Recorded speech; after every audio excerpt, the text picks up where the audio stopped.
Hey, everybody, how you doing? Well, that's good. Welcome to PHLY Flyers Postgame Show presented by Bet365. Download the Bet365 app. Use code PHLY365 when you sign up. Whatever the moment, it's never ordinary at Bet365. And once again, the Flyers prove why Bet365 is the perfect presenting sponsor for really anything having to do with them. If you maybe bet Florida on the money line tonight, you got your early payout with a 3-0 lead. Oh my Flyers, God. of course, come back to take a 5-4 lead in this game and then ultimately fall 7-5 to the defending champs in what was freaking insane, JP. Hi, by the way, I'm Bill Matcher, Director of Fun and Games. That's JP Zapata. Charlie O'Connor will be joining us from the Wells Fargo Center at some time or another. What the hell did you think of that one? Because it was ridiculous. I mean, that was a wild game. I mean, it is tough to kind of like be super negative about this loss because I did think that there was a lot of good. Yeah. But I think we're going to pinpoint one specific bad spot for the Flyers here tonight.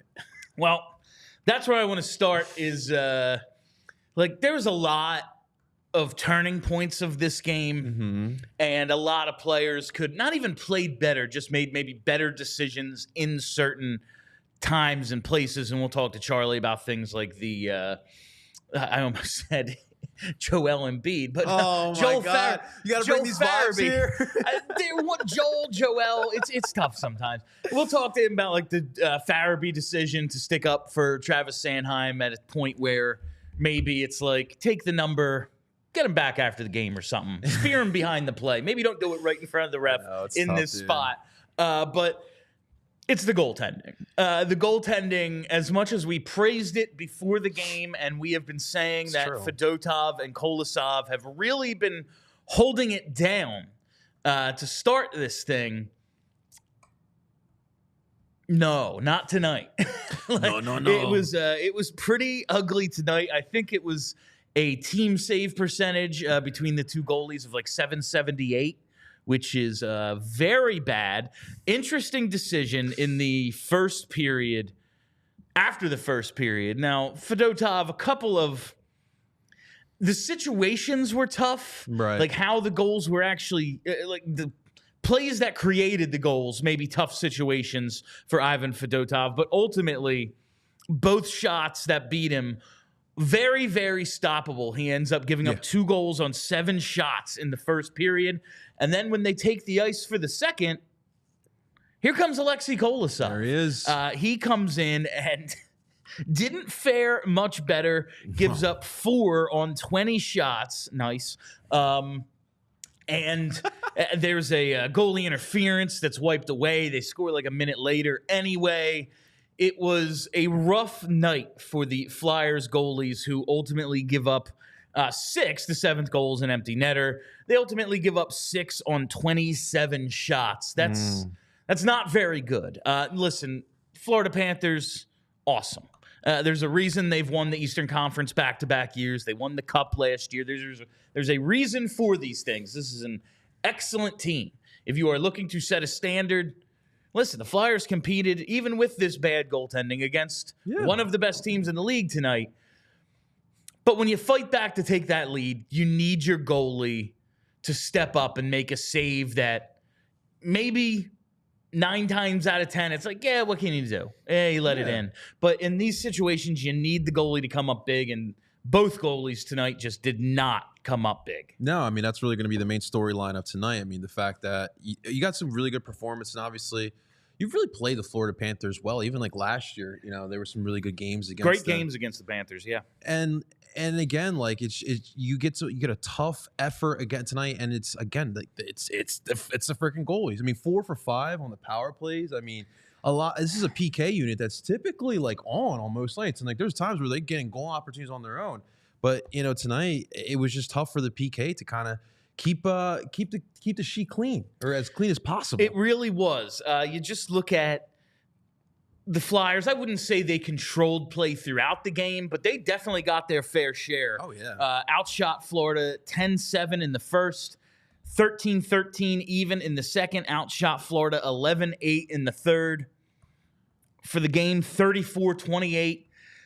you need to come away when you score 5 goals with a victory, especially against a team in this situation, in your building. You played so tough, and there's a lot of blame to go around for certain breakdowns, but you just needed, whether it was in the first period or the third period, you just needed one more save tonight, and you couldn't get it, and it ultimately killed them. I was disappointed in mostly the first 2 Fedotov goals, the 2 he let in more than anything. The Nico Mikkola scores a goal. It's their second goal of the game, Florida's. It's his second of the season and 10th of his career in 279 games. Like, I get there might have been a screen, but it does look like Fedotov just kind of picked it up late, and then instead of just letting it hit him, stabs at it and misses, and then he gets beat for it, and that's the second of the 3-goal lead that Florida opened up. It was just it was a tough night all around for the goalies. I don't know if it's, oh, here we go, they suck again, but definitely after the way things started with both of these guys, you got to look at it and be like, were they just due to play a little better and now it's coming back to earth? Or was this, listen, everyone plays bad sometimes, and they hadn't played bad in a while? I mean, it's always tough to play at a high level against a team like Florida. I mean, you saw it, dude. We talk about those lines as well. I mean, they are freaking deep, and they come at you in many different ways. And I'll say this, like the second goal that Fedotov let in, that's one I definitely think he should have blocked. The first one's tough because, first off, Evan Rodriguez on a breakaway, that's really tough to stop. Got him on the 5-hole. That's a really heads-up play by him. But that second goal, it just he has to stop that, Bill. Like, he straight up just has to stop that. Yeah, that one was tough. The Evan Rodriguez goal, it's like a mini breakaway on a giveaway. Foerster, blunder, fall down, can't get to the puck, can't just play it to the corner, doesn't trip him, and ultimately the puck should have just kind of hit Fedotov. Right. Like, it was another one of those just very leaky goals. Like, again, the situation, all right, it was a breakaway. What are you going to do? Maybe Foerster just needs to not fall down there. But you need your goalie to come up with a stop, and he just lets in what was ultimately a pretty weak goal on that breakaway. Right now, I'm looking at both goalies' performances and just thinking, rough night. A really, really good team. Rough night. Like, again, like you mentioned, 3 of the goals the goalies let in on the power play. Right. Like, and listen, this is supposed to be an elite penalty kill team, the Flyers. That's the thing. If you look at the numbers since last year, they're like 3rd in the league in penalty kill percentage, 1st in power play goals, 1st in penalty kill goal differential. Like, they're really freaking good. This is, if you point at any unit on this team, be like, okay, how do they do what they do? How do they compete with the best teams? Oh, they kill penalties at an elite level. Well, they killed 1 out of 5 tonight. That's really, really bad. Like, killing 4 out of 5 is excellent, and that's the amount of goals they gave up on these. I'm disappointed in that unit as well, JP. I think it was the 3rd one. Reinhart just like makes Kolosov just look like a pee-wee hockey goalie on that goal. That was just kind of like the night for both goalies overall. Yeah, it was a tough night against a team that, listen, the Flyers were just as good as for a lot of this game, but it really seemed in those moments when Florida was like, all right, we're better than them. They would turn it on, and a dangerous shift wouldn't just be like, okay, they're building momentum. It would be like, and they scored. Like, there was very little stopping them once they got going. But the Flyers did do a good job of controlling a decent amount of the play. It's just some of the weak penalties. Now, a couple of the calls are just eye-rolling. But you know what kind of game you're going to be in against Florida. And you have to walk the line, and you have to do it smart. You can't back down. You have to stand up to them. You have to be tough. But maybe just pick your spots a little better, and that's where the Joel Farabee penalty comes in. Like, was Sanheim boarded? But you can't cross-check the guy in that situation. I know we want the teammates sticking up for each other. That's the culture here. And this time in the rebuild, like, results ultimately don't matter. Right. But we are trying to learn how to win. That's the whole idea. Like, we're going to play competitive, tough games and we're going to figure out what it takes to win. And it's like, that's not it. You have the right idea. It's just one of those time and place things where you just can't take that penalty. And I'll give it to Joel. Listen, he dropped the gloves. He was ready to go. Dude. He did not back down. He was chucking them. But damn, man, you can't take a penalty in that situation. You can't. You appreciate where his heart's at, right? But like, dude, you got to be smarter on that situation, especially late in the game. And like, I go back to like, they obviously had the toughness tonight, but obviously they didn't make the smart plays. But like, I go back to like a statement like a couple of years ago, people used to say like the Wells Fargo Center kind of lost that luster. It was easy, you know. Teams would see the Wells Fargo Center or the Flyers on the schedule, and they'd be like, all right, this is going to be a nice, easy outing. But now it's changed, Bill. Like the Florida Panthers, reigning champs, come in here. We all know how Florida plays. They're a tough bunch. And here comes the Flyers. They match that toughness there. And that's what you want. You do want to see. You're right. Like, obviously, this is a rebuild still. You do want to see some of these smaller things being done. And that's the type of mentality that Tortorella has been trying to instill with this team. So unfortunately, they did lose, though.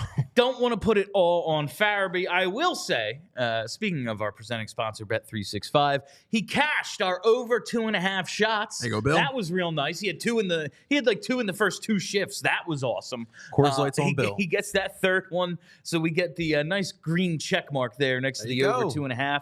Love it. And he did, while it was an awesome setup from Michkov on the power play to get the puck from up high on the right point down to him on the far post, and then it bounces off of skates across the crease. Ultimately, Foerster puts in the goal. Just like Michkov planned. Yeah, exactly. You know what? It wouldn't shock me if he was like just sitting there like Happy Gilmore style, thinking like, oh yeah, I can bounce it off of there, and then it'll get over to him, and then he'll get it on that close. But like, wouldn't be shocked at all. But Farabee does pick up an assist on the Foerster power play goal. Ends a 7-game point drought for Joel Farabee, so maybe that helps him get going a little bit. He now has 1 goal and 2 assists in his last 15 games. That one of those 2 assists came tonight. He's been playing mostly well. Like that's the big takeaway with Joel Farabee. It's just 3 shots on goal again tonight. None of them go in. That's what, 19, 20, 21, 22 shots in the last 6 games. Like, he has been everywhere. But eventually, you have to score, man. And between the lack of offensive production lately and the penalty tonight, he took one in the first period, I believe, as well. Like, we just need more out of you, Joel. You're doing a lot of good things, but we just need a little bit more out of you. What else do we do? I mean, he's on the top line with Coates and TK. Like, how else do we get goal contributions from Joel Farabee? Because he's doing everything else really well, like you mentioned. I mean, even tonight, like we talked about the toughness. He really, I mean, I think there was a separate scrum before or a separate, like, little altercation before that. But, dude, we got to get him on the scoring sheet. Have to. Someone who showed up on the scoring sheet tonight, though, 3 assists all in the second period, was Matvei Michkov. The Mad Russian goes wild tonight. First career 3-point game. And his 3-point period, I think I saw this stat. Let me see if I can find it real quick. His 3 assists, teenagers with a 3-assist period. It is pretty crazy since 1984-85. Here he is, the first one to do it since opponent tonight, Matt Tkachuk, holy crap, did it back in 2016, December 10th of 2016. Tonight, Michkov, 3 assists in the second period. You look at some of these names, it's a very funny group of guys here.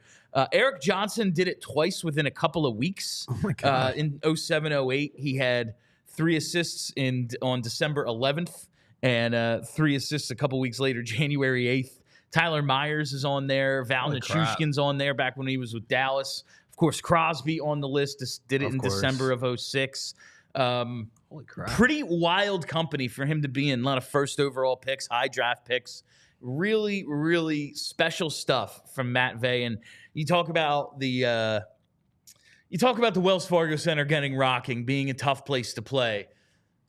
The energy that he's brought to this team, not just, chemistry building with Owen Tippett. He looks like he's starting to turn a corner a little bit this year. Oh, yeah. But like the anticipation of whenever he gets the puck on his stick. I mean, the The first assist, the play up high, somehow finds a seam down low to Farabee. Farabee kicks it over, accidentally or not, over to Foerster, who tucks it in for the goal. He and Tippett team up for a really nice takeaway play on the second goal. Tippett knocks the puck loose initially. Michkov finishes off the steal, gets it down low to him. Tippett pokes it home, puts it home. It was real nice. Another play between the two, just absolutely beautiful. 3 goals, and now that's 3 primary assists on Owen Tippett goals in the last 2 games. Starting to build a little bit of chemistry. Dude. I was not the biggest fan of the pairing. We talked pregame, like, man, Michkov and Konechny just seem to have so much more chemistry, creating plays, whether it's on the power play or in overtime. They just seem to really read each other well.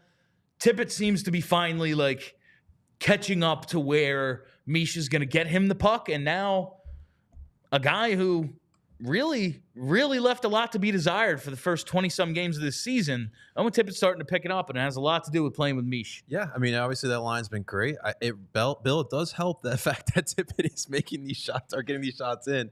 That is big. That is very helpful. But we said for so long, like, yeah, Misha's leading all rookies in points. He's got all the goals, and you just look at some of the passes he's been throwing to set guys up with beautiful chances. I wish we could, I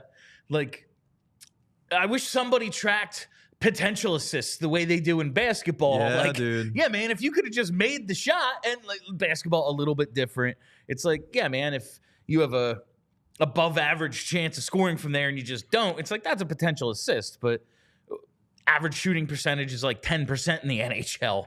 You usually don't score. So I get it's hard to track such a thing. But now guys are starting to put some of these in, and I think it just has to do with getting to practice with him a little bit more, just knowing what he's thinking, knowing where he's going to get you the puck. It's paying off well for these guys. Yeah, I mean, like, Michkov, like, listen, what makes him so special too, Bill, is like his vision on the ice. It's unbelievable. We talked about it on that first goal, but like he just knows how to set guys up. He sees the ice in a different way that's just super exciting because he makes these ridiculous plays. And you talk about the barn. I mean, like, yeah, he makes these ridiculous plays, and the Wells Fargo Center is going to go wild. I obviously wasn't there for the beginning of Eric Lindros's career, but I have to imagine it was something similar to this. It is very much like, oh, he's got it. Like, he's out there, puck's on his Hold stick, my beer. And suddenly everyone's just a little bit more. And I think John Tortorella said it just the other day. Like, Michkov gets these breakaways, especially in overtime, and it's everyone looks up. And everyone's a little surprised when he gets chances and they don't go in at this point. He has been so money for this team, and just another one of these money performances up against the defending champs, like we talked about in pregame. 8 representatives in the Four Nations face-off, regardless of what you think about like how much this thing actually matters. It's not the Olympics. I get it. It's an NHLPA thing. It's mostly to sell jerseys and give TNT and ABC something to air. But like, it's a best-on-best international tournament, and this team, like, half their roster is going. And Michkov had his best game of the season, at least production-wise. Kind of cool. Kind of cool to see him step up like that. Imagine if he was playing in this tournament, man. I so badly wish we could get Russia in this thing. I get, like, the geopolitical crap, and, like, they're banned from the IIHF, so I know this isn't an IIHF tournament, but you don't want to... Either way, it would just be a lot cooler if one of the superpower hockey nations was in it, and our, rookie sensation, the probable Calder Trophy winner, got to have this platform as well. Before we go any further tonight, I gotta sell you a couple things, starting with our friends at Empire Today. Yeah. 1-800-588-2300 Empire. With Empire Today, you get shop-at-home convenience, the right product for your needs, quick and professional installation, and a price match guarantee. Empire Today, I've been telling you for months now, maybe a year, that they're the best place to get new flooring. You know it. Everyone knows it. So, of course, they've got copycats, but those copycats can't beat Empire on quality, service, or speed. So they just advertise low-quality products that Empire simply won't carry. Empire Today won't promise the lowest prices because anyone who does that is putting flooring in your home that they wouldn't put in their own. The Empire philosophy is to help you find what you need, not overwhelm you with thousands of choices and substitutes. That's why they have the game's best product team that exhaustively combs through thousands of product samples each year to find the perfect styles. And you can see those perfect styles with the virtual floor designer. It's a great way to see how new floors will look in any space. Just snap a picture and instantly see how new floors will look in your room. So schedule a free in-home estimate today, and all listeners can receive a $350 off discount when they use the promo code PHLY. Restrictions apply. See EmpireToday.com/PHLY for details. While we're here, got to tell you about C-Jam Construction. That's right. Maybe you have a bit bigger of a project you need to take on. We all think we can do it ourselves. Home remodeling, and then it's like, do you really want to get divorced over a new kitchen? Is that what you're looking to do? Probably not, right? You'd rather just have a nice home and a happy home. Well, that's where C-Jam Construction comes in. Family-owned home remodeler specializing in decks, bathrooms, and flooring. Their goal is to help their clients alleviate the challenges and frustrations that come with home remodeling. And right now, they're running a giveaway benefiting the Children's Hospital of Philadelphia. Right now through 12/20, that's December 20th, there's an online raffle for a chance to win a Yeti cooler and a Kelly Green Saquon Barkley jersey. What? Ooh, I wonder if we're eligible for this. All proceeds from the raffle will go towards Chop Online Toy Drive. Raffle tickets are just $10 a piece, and there's no limit to the amount a person can donate in one shot. The winner will be announced on December 21st. People can enter by going to cjamconstruction.com/toy drive. And when maybe you want to get a little work done too, be sure to mention PHLY to receive 15% off when you call 856-329-2933 about your next home project. See their full selection and learn more about the products and warranties on our website, cjamconstruction.com. All right. I wonder if Saquon Barkley knows that Michkov's good at hockey. He's got to be a hockey fan, right? Yeah, you got to believe a little bit. All elite athletes, I think, appreciate each other in some way. And listen, we don't have to listen to whatever nonsense I was about to say because now we are joined by Philadelphia's #1 hockey beat writer. It is Charlie O'Connor live at the Wells Fargo Center. Chuck, wild game tonight. Thoughts on the game and any standout comments from the availabilities? Yeah, it was a wild game, huh? So much really to break down out of this one. I guess first I'll just say something brief about the game. Like, it is fun to have a game with this much that happened and it feel like it actually had stakes. It's fun. Like, they played a good all-around game, I would say, overall, against a really good team. And it's fun to look at this game and be frustrated that they didn't win. You know what I mean? Yeah. Because, 2-3 years ago, this should have been like, whatever. The Panthers are just better. This is a game that the Flyers could have won if a few things, namely penalties and goaltending, would have went their way. It didn't. And people are frustrated about it. And honestly, that is a dramatic improvement over where things were a few years ago.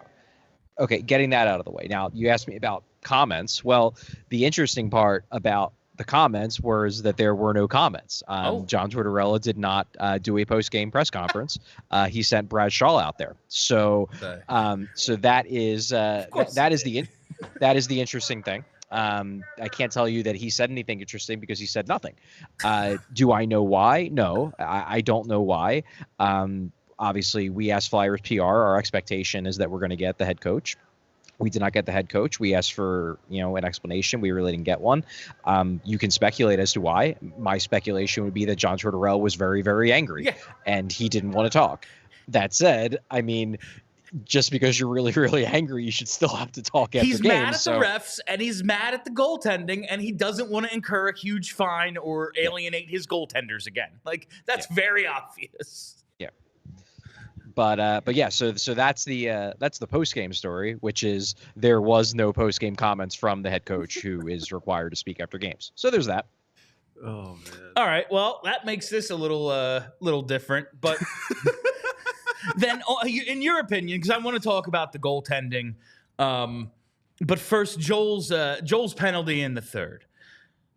I know that they want teammates sticking up for each other, and when it happens, I'm like, hell yeah, man, stick up for your teammates, but there is always time and place. Like, we talk about this team learning to win, doing things at the right time, being smart at the right times. What did you make of Farabee's penalty sticking up for Travis Sanheim at the end there? Honestly, and like this probably won't get anybody excited because I'm going to kind of split the middle here, as I tend to do. Look, this is who the Flyers are. They are always going to do this. And you just kind of have to accept that, like, sometimes there are going to be some negatives. Like, they so value the idea of sticking up for teammates that they're just going to keep doing it. And if it means they have to kill an extra penalty here and there, so be it. It's going to be their view. We asked Nick Seeler after the game about it, and Nick Seeler basically said, he implied that, like, he didn't think Farabee should have gotten an extra penalty, but he said, look, we stick up for each other here. So that's what we do, and I'm not angry at Joel. I don't think Joel did anything wrong in that situation. He did exactly what he should do. So the players are very much on board with the idea that, hey, Travis Sanheim took a hit that was a little borderline. I don't think it was illegal, but it was close. It was close, yeah. But it was borderline. Joel Farabee does what everybody on this team does, which is stick up for his teammates. Was it a bad move strategically in the moment, given where it was in the game, tie score late in the third period? Honestly, yeah, it was. Like, it probably wasn't the smartest thing to do, but that's this Flyers team. Like, it's so ingrained in their mentality that you just kind of have to deal with it because they're just going to keep doing it because they value standing up for teammates as much as they do. Now, just like John Tortorella, we didn't get the opportunity to talk to Joel Farabee, even though we asked for him, because apparently I think his name was on the board and then it was erased, whether that's because he was on the table getting injury treatment or whether it was because he just didn't want to talk. I don't know. We're not sure. That said, we did not get a chance to talk to Joel Farabee to get his side of this. I can understand Nick Seeler's point that maybe that Farabee shouldn't have gotten the extra penalty. That said, if you really break down the tape, what happens is Bennett does the hit on Sanheim, which, again, borderline, but I don't think is a penalty. Then Farabee cross-checks him, which is a penalty if you want to call it that. And then him and Gustav Forsling get the matching roughing penalty. So I don't think that was necessarily called the wrong way. Could they have tossed somebody an extra penalty? Like, did Sam Bennett do anything in that sequence that could have gotten a penalty? Sure, but you can theoretically call a penalty on every single player in a scrum if you want to.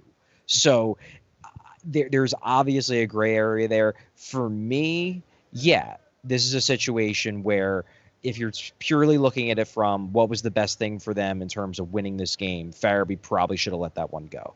But the culture that they are building, the mentality, what they want their players to have, I don't think there's any other way that could have went because this is just the way the players on this team operate. They are going to stick up for their teammates whenever possible. Like, it's kind of one of my favorite podcasts I listen to, which has nothing to do with sports. It's like a history podcast. They brought up a concept where it's like, you can always go back in history and you can say, like, and I'm going to get real nerdy for a second.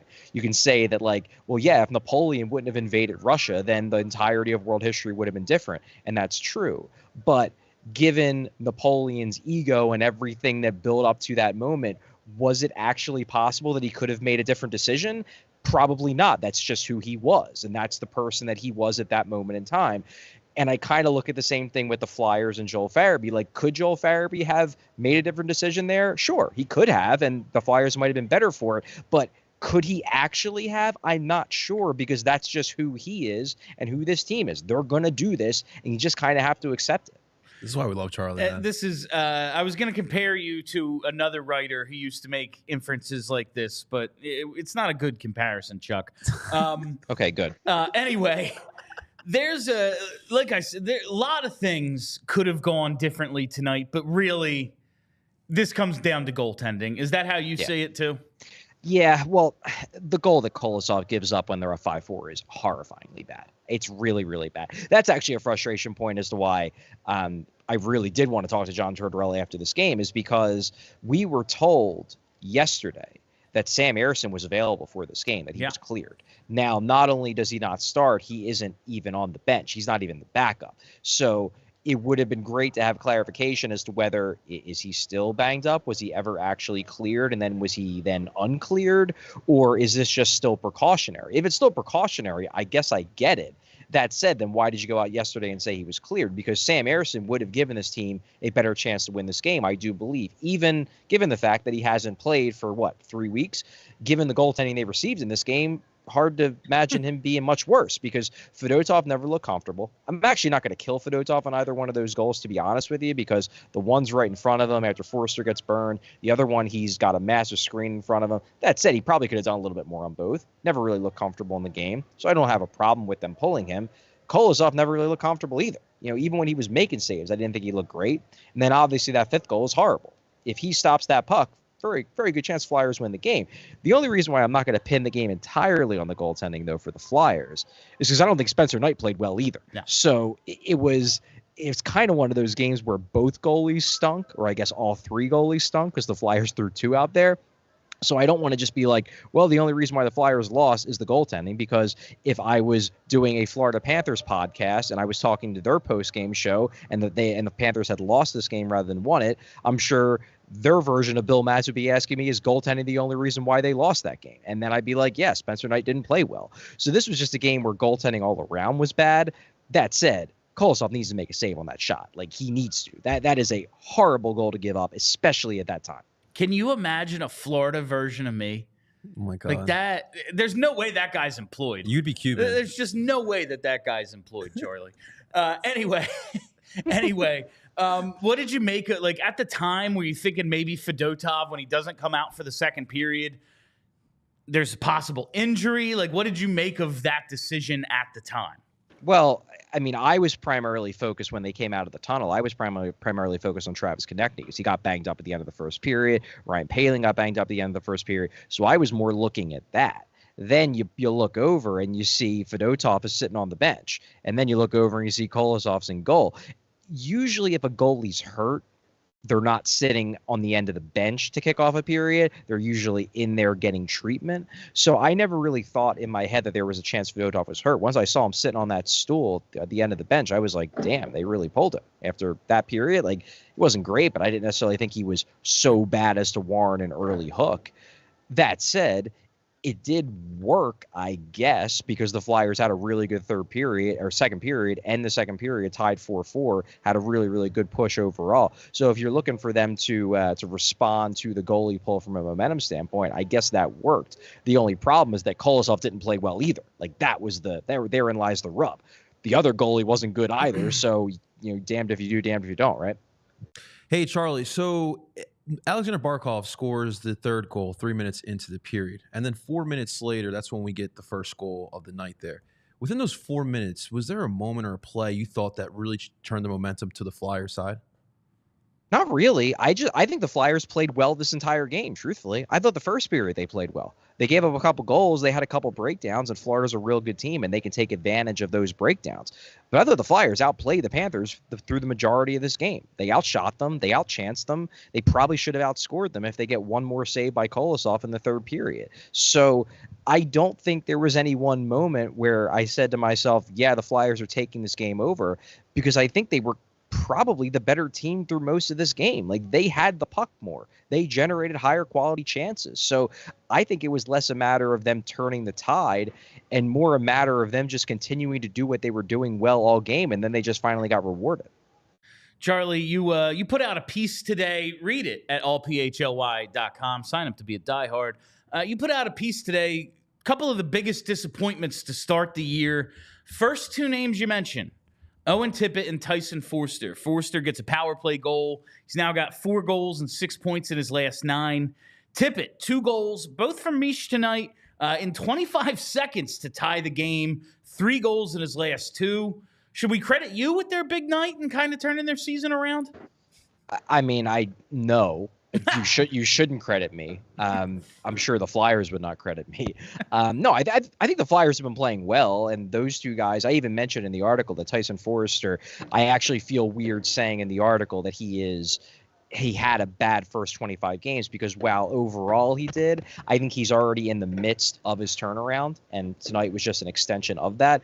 Owen Tippett, on the other hand, he had a real good game, but what it seems like is happening with Tippett, and what's really exciting, is that chemistry with him and Michkov is finally starting to emerge. It seems like they're finally getting on the same page in terms of knowing where each other are on the ice at all times. And that's huge. Like, that's huge for the Flyers, because number one, it could unlock Owen Tippett. Number two, if that's the case at 5-on-5, suddenly Matvei Michkov becomes a heck of a lot more dangerous at 5-on-5, as opposed to just being super dangerous on the power play and in 3-on-3 overtimes. So it's a really big development for the Flyers if that holds. Tyson Foerster, though, I think he's already in the midst of a turnaround. Like that play in the first period, obviously the one where he gets burned by Evan Rodriguez, not the best, but he redeems himself in the second. And I have this in the piece that I'm writing on tonight's game. Like, that's just a matter of, like, he's in a bad spot. Now, he could have played it better, but he's in a bad spot because Zamula pinches, and then Tyson Foerster's forced to basically play defenseman in a straight line when he's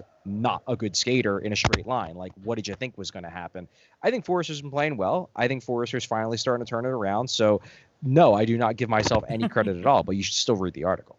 You should. Yeah, it was disappointing, that Foerster play. He falls down. Evan Rodriguez, Tyson Foerster, that is a skating mismatch. It was just disappointing because we just saw him kind of fight off Adam Fox a couple of games ago to make a similar play, but on the offensive side, and ultimately set up the Bobby Brink goal. I was just hoping he could play that puck somewhere, but he goes down, and it was just an unfortunate play. All right, Charlie, so you tweeted about this being a potential test game. If they were to hold on, it would bode really well in terms of, like, are they actually good? They almost do it. They almost pull it off, but ultimately they give up 4 power play goals, some lack of goaltending. So what's your big takeaway from this one? Like, okay, the Flyers they're definitely competitive, but would you go with the actually good label after this one? I kind of equate this game, and I was thinking about this in the lead up to the press conferences, especially when I was expecting to get John Tortorella instead of Brad Shaw. I kind of equate this game to the Vegas game from, I believe, 2 weeks ago, either last week or 2 weeks ago. I'm not quite sure how it all lines up, but that was a game where the Flyers outplayed overall a really good team. It's just that really good team just seems to know when to make plays at key moments, and that's why they lost to Vegas. Vegas comes back, they tie that game, they win it in a shootout. This night, same kind of thing. The Flyers got the better of the majority of play, but Florida is a cup-winning team that seems to know how to get it done when they need to, and the Flyers are not there yet. I think the Flyers are playing quite well right now. I think they're playing their best hockey of the year. I think their structure has never been better this season, at least, and they have a lot of guys that are getting going. Michkov's playing real well. Maybe Tippett and Foerster are starting to get going. They have guys like Konechny and Gauthier are playing well. They have their defense is playing pretty well. They're as good as they've been all year. But it does seem like against the really good teams, there's just a little something still missing. And that's enough for me to keep myself from saying that they are on their level, because they're clearly not. And Bradshaw even mentioned that after this game. But I think they're playing well. I think, if they play this well, the way they play tonight against probably 95% of the teams in the NHL, they're going to come away with a win. Florida's one of the best teams, if not the best team. They need it to be a little bit better, and they're just not there yet, both in terms of avoiding mistakes at key times and just keeping the pedal to the metal and not letting, a team like Florida off the mat at any time, because if you do, they're going to make you pay for it. All right, Charlie, it is now time for your 3 stars of the game. Hit us with star number 3. Yeah, I kind of go back and forth because, basically what it's going to be is there's going to be 2 Flyers and then 1 Florida Panther. I think I'm going to go with Owen Tippett here, and you could probably make a case that he's second star or first star, but 2 goals, big game. Thought he made some really good plays. On the one goal, even though it ends up being set up by the really good pass by Michkov, it's Tippett who creates it initially with a really good forecheck to start that whole play. So this wasn't just like, because I'm thinking back to the goal that Tippett scored against the Blues. That's the easiest goal he's ever scored. That's all Matvei Michkov. Owen Tippett just happened to be the real fast guy who got down the ice. This game, Owen Tippett was an active participant in the chemistry of that duo and the goals that were scored. And it will be huge if not only Owen Tippett is finally starting to get going from a goal scoring standpoint, but also he allows them to unlock more of Matvei Michkov at 5-on-5. If that duo, that chemistry can hold, that's huge. Great sign for the Flyers. Owen Tippett, 3rd star. Star number 2. Star number 2 is Matvei Michkov. Great game, 3 assists. He's again the rookie leader in points. He just seems like he's a guy where he steps up in big moments. You know, that the end of that second period, you know, they end up down 4-2 because of the weird Lawton penalty. It looks like kind of that might have halted their momentum, and then boom, it's just like Michkov just sort of decides, nah, we're not going into the second intermission tied or down 2 goals or down a goal. We're going to go in tied, and that's what he did. He's a great player. 3 assists, 2nd star of the game, Matvei Michkov. 3 assists in the second period, Charlie. First teenager to have a 3-assist period since Matt Tkachuk in 2016. Star number 1. Yeah, star number 1 is Matt Tkachuk.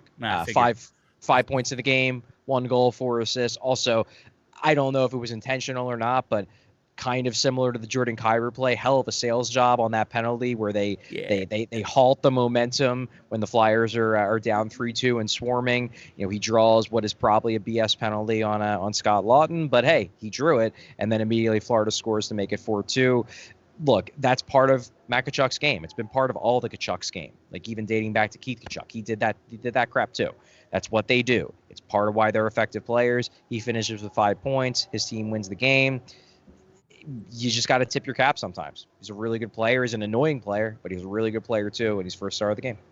Yeah, absolutely, Charlie. That Scott Lawton penalty, the officials should be fined for that, honestly. Like, they weren't paying attention if they called that. Anyway, that is the Philadelphia Flyers' number 1 hockey beat writer, Charlie O'Connor, coming to us live from the Wells Fargo Center. We will talk tomorrow for our 4 p.m. show. See you then, Charlie. All right, see you guys. All right, and before we go any further, I got to tell you about our presenting sponsor, Bet365. That's right, it's Bet365. Whatever the moment, it's never ordinary at Bet365, and damn, if that's not true about this freaking hockey team, they are never ordinary either. But I'll tell you, we cashed tonight. We cashed it with Bet365. We got the over 2.5 shots with Joel Farabee. I have been placing all of my bets from futures to in-game stuff, player props, whatever it is, with our friends over at Bet365. I think you'll love them. That's why you need to sign up now, because they have over 90 million users worldwide. One of the pioneers in live in-game betting. They stream over 780,000 events each year.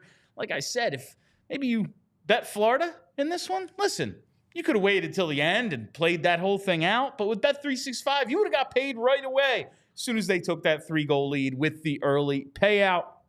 So download the Bet365 app. Use code PHLY365 when you sign up to get $150 in bonus bets when you bet just $5. Whatever the moment, it's never ordinary at Bet365. Must be 21 and physically located in Pennsylvania. If you or someone you know has a gambling problem and wants help, call or text 1-800-GAMBLER. While we're here, Ace is the place with the helpful hardware, folks. And if you've got a leaky pipe, Ace Hardware Home Services, they're around the block with everything you need to fix it, including the person to do the fixing. Maybe you have an air conditioner issue like I did a few months ago. They've got a person for that as well. And you know that leaky faucet you said you'd fix last fall? Well, guess what? It's the following December and you still haven't done it. You're not going to get around to it. So call Ace, because now they're not just the helpful hardware folks. They're also the helpful home service and repair folks. From plumbing to heating and cooling, they've got the trusted pros to keep your home humming all year long.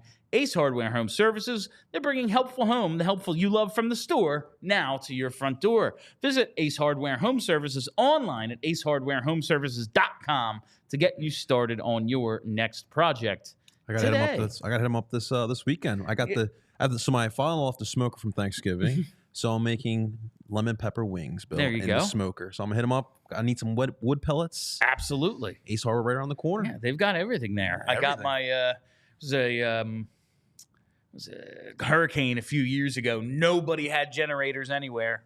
Ace Hardware, they had them right around the corner. All right. Yes, Charlie, a lot of insight into that one. It is so freaking funny to me. Little history lesson too. I mean, that was 2 for 1. I almost made a reference to a writer who had to disappear in disgrace, but he would always put like history references and wild stuff in some of his columns. He was a great writer at one point in his life. But Charlie, he'll give you never know exactly what you're going to get from Charlie O'Connor. It makes sense. Like Bet365, Never Ordinary, the Flyers, Chaos Organization since 67, and Charlie O'Connor. He's the wild card. You think like, oh, Charlie, he's went to an Ivy League school. He's a journalist. He's insane as well. He's got some wild interests. But that was it's so freaking funny that John Tortorella was just like, nah, not doing it tonight. Dude, We're gonna hear that he had like family he was going out to dinner with or some other BS excuse again. He's mad at the officials and he's mad at his goalies. He got suspended last year for yelling at refs. He doesn't want to get fined.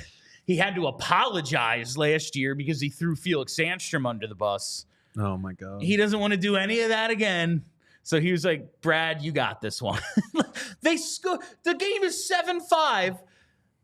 The penalty kill coach goes like almost 0 on the night, and he sends him out there to address the media. Like, gee, what a friend you are, John. I don't know if Adam Sandler's thinking about doing the sequel to Anger Management, but if you are, John Tortorella might be available for you. I will give him credit. I will give him credit for noticing and like realizing he's in a situation that he's not going to be able to control himself. Yeah. Like if he gets out there and the microphone's in front of him, he's just going to be like, I'm doing it. And he just took himself out of that situation. And honestly, I really appreciate for someone who's like constantly, I shouldn't say it. I'm going to say it. Like, I very much appreciate that from John Tortorella. But, bro, you need to address the media. Has it been 10 times he's done this? Since he did it a few times last year. I feel like this is the first time this year he's done it.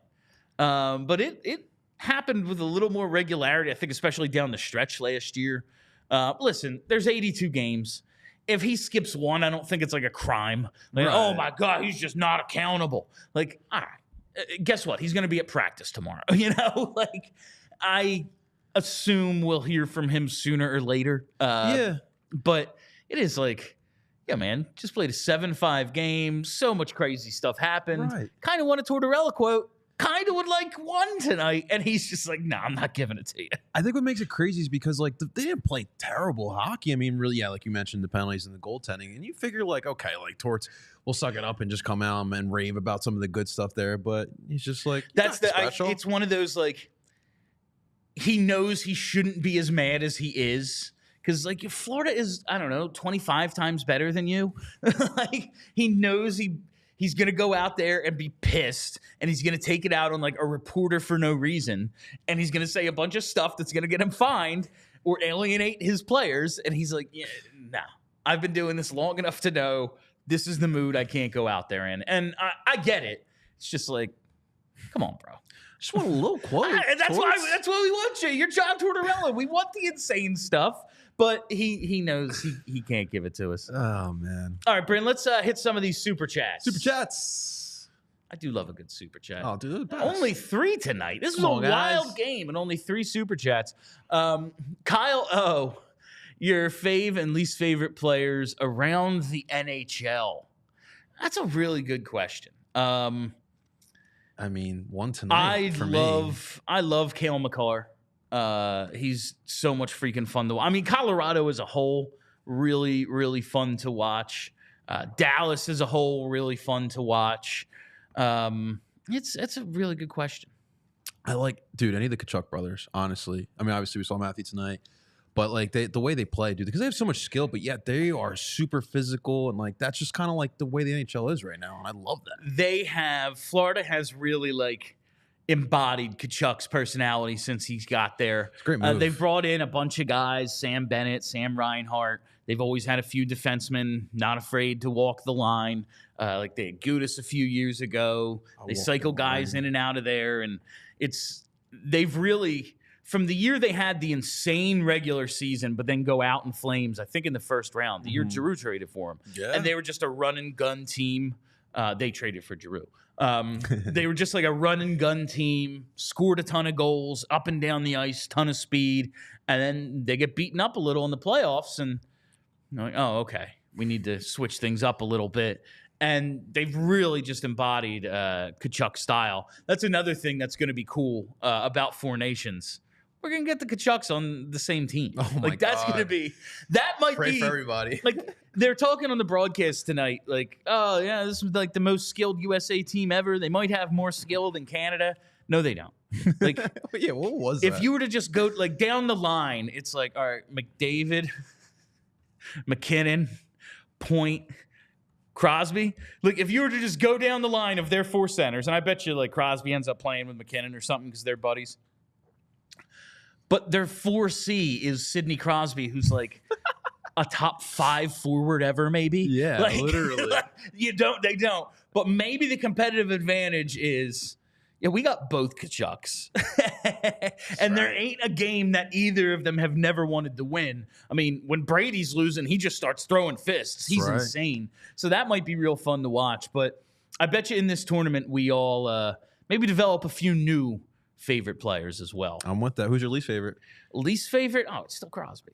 I was going to go Pasta because I still have PTSD. Yeah, I think, like, I respect the hell out of Sidney Crosby. Right, like I say, like, exactly. he's a top 5 player of all time, maybe at least forward. He's a Penguin. Like, I think it would be disrespectful to his legacy to just be like, oh, I like him. He's great.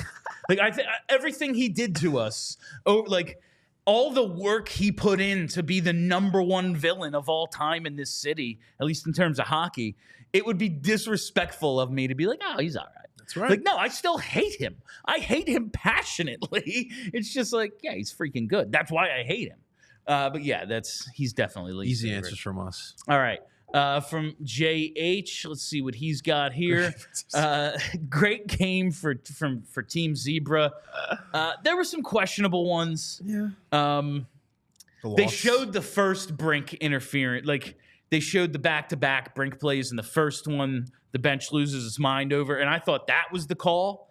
I was like, I don't even know if he really touched him. But then they showed the second one. I was like, all right, yeah, maybe.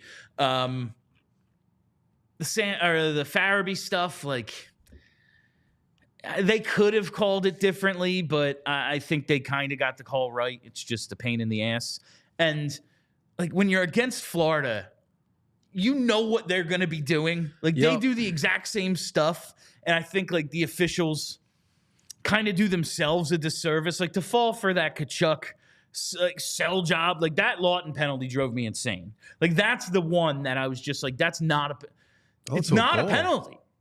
If anything, Tkachuk initiated the contact looking for the call, and the officials have to know that that's the case. Like, they have to recognize it, and not recognizing it is just it's just completely shirking your duties, honestly. Like, it's just a lack of awareness on the officials. But ultimately, like I said earlier, the Flyers took some penalties. Maybe some of them were bad calls, but they're supposed to be an elite penalty killing team. Yeah. I get that the goaltending was bad tonight. You can't give up 4 out of 5. Like, that's horrendous. That's not even a bad night. That's a bad week for this team. And it wasn't even really competitive. And so, yeah, maybe the goals were weak. Maybe they weren't. But, like, I don't know, guy alone in front. Three Panthers within, like, the slow slot with just Travis Sanheim by himself. Yeah. I don't like the odds. Well, let me ask you, because obviously in pregame we were raving both Kolosov and Fedotov. Has your opinion changed at all after this one? It's just so, like, we're going to judge goalies game by game, and that's just totally unfair. It has to be. Even, like, maybe we blew them up a little bit too much because, like, in small sample sizes, they were pretty good for a short period of time. And it's like, you look at their overall numbers, and that's maybe closer to what they are. Like, yeah, no one is a 700 goalie. They wouldn't let them in the locker room if they were as bad as their numbers were, especially Fedotov to start the season. Also, he's probably not the 909 goalie, like the 920 goalie he's been over the last couple of weeks. There's probably a happy medium there, and it comes out to around maybe average, maybe a little lower, and we just need to give them the benefit, I guess, of a bigger sample size. But that's really hard to do when you sit there and watch the game and see the goals that go in, and you're like, oh, he sucked tonight. Do I think he sucks? Yeah, I do tonight. Next game might be a totally different story. But it would have been cool, like Charlie said, to have Sam Ersson available for this one, even if not to start. Have him on the bench. Yeah, I agree with you. It is tough to kind of judge him off for just one game. And we all know Florida is really good. But, like, it just feels like these two might just be backups, like spot backups. And I do think that Kolosov, I know the situation, but I do think he would benefit from playing in Lehigh Valley. That's a tough part. He's been better lately, but at least, like, Fedotov gave you a few games of, like, actually good. Right. Kolosov, I think, has shown flashes and, like, there's something there. Right. But he just isn't ready yet. I think that's very, very obvious that he just simply isn't ready yet. He's only 22 years old. Like, that's not a problem. No. Most goalies aren't ready at 22. No.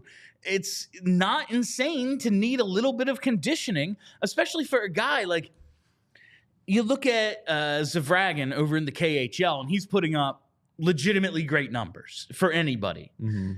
Kolosov, it was always, he's on the right path. His trajectory is good. For his age, his numbers are good.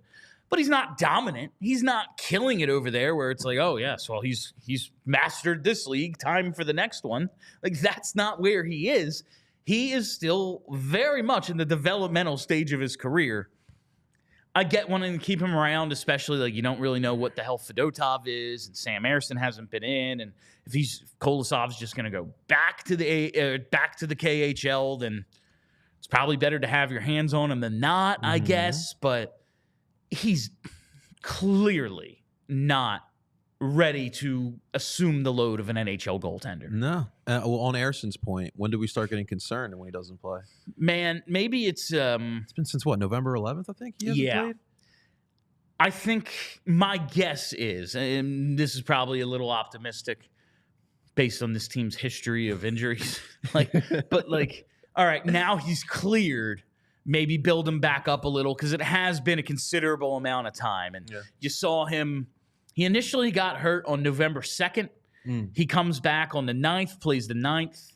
He plays the 11th, plays well in both games, and then he's out for 3 weeks.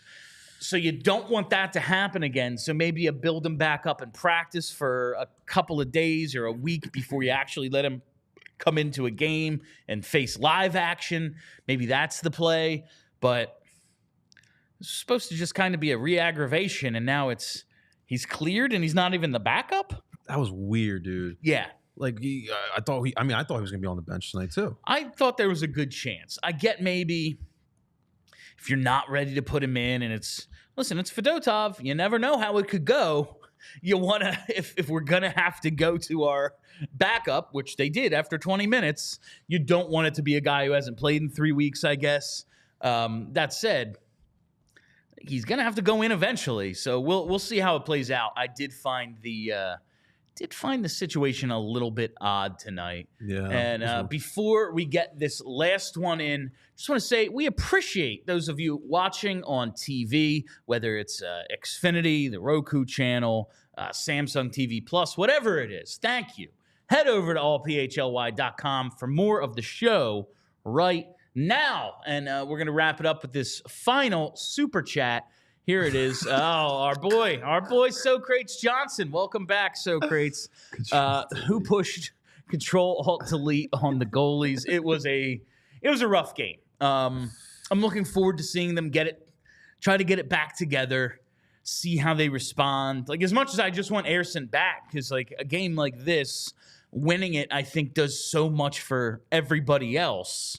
Yeah, I do kind of want to see how both guys respond from here. Yeah, I mean, like, obviously, listen, we'll see what the stat is for Ersson on Saturday, but regardless, you're probably going to see one of them in one of these next two games because then they're back on Sunday against Utah. So you're definitely going to get another opportunity to see at least one of these two in these next two games. All right, before we get out of here, got to remind everyone, head over to allphly.com right now. See if you can still get tickets. I don't know how many are left, but I bet it's less than 3. For the Flyers Ducks game on Saturday, January 11th. Cutter Gauthier's homecoming. We're going to welcome him back. You got to check it out right now. We have a suite. You get food and drinks all night. sweet tickets, hang out with me and Kelly and whoever else might show up at this one. Going to be a great time. Help us welcome Cutter to Philly for the first time in his career, and make sure while you're there, you're checking out that events tab. Maybe you want to do something a little bigger, get someone the best gift you've ever gotten them. Well, if they're a Flyers fan, what better than going to see the Flyers live in Montreal with us and Philly Sports Trips? Absolutely. It's going to be awesome. April 4th to the 7th. Brian Prop's going to be making an appearance there. He'll be there. There's going to be an all-inclusive tailgate. You get round-trip airfare, get a hotel stay. This is going to be one hell of a trip. And we're going to take down those dirty, dirty Canadiens right in their home barn. Make sure you check it out. Allphly.com, events tab, PHLY, and Philly Sports Trips. All right, that'll do it for us. Until next time, make sure you are subscribed right here on the YouTube page. Hit the follow button, set that reminder bell so you never miss a live show. We'll be back at 4 o'clock tomorrow with our regularly scheduled program. Make sure you're following us on Twitter at PHLY_Flyers. And follow the podcast as well. Wherever you get those, just search PHLY Flyers. That's it. My name is Bill Matz. That's JP Zapata. Until tomorrow, let's go Flyers. Let's go. We all silly like the mayor.